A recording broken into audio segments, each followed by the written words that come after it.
В Сыктывкаре подвели итоги проекта «Академия финансовой грамотности для школьников». На протяжении 3 месяцев на площадке Сыктывкарского госуниверситета шли экспертные встречи, семинары и мастер-классы. Учащиеся изучили основы финансовой и налоговой систем и азы бизнес-планирования. И я считаю, что вот мы очень эффективно работали, и школьники такие, как по-новому говорят, такие креативные, такие, в общем-то, симпатичные в смысле, что они осваивают, в общем-то, как сказать, вот все, что мы говорили и подсказывали.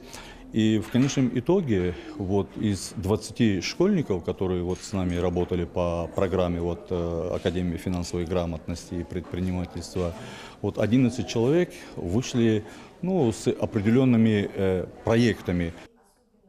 Организаторы уверены, что выпускники программы теперь смогут защитить от махинаций, мошенников и финансовых пирамид не только себя, но и своих близких. В будущем проект появится и в других районах Коми, в первую очередь в Карткеросе и Сыктывдине.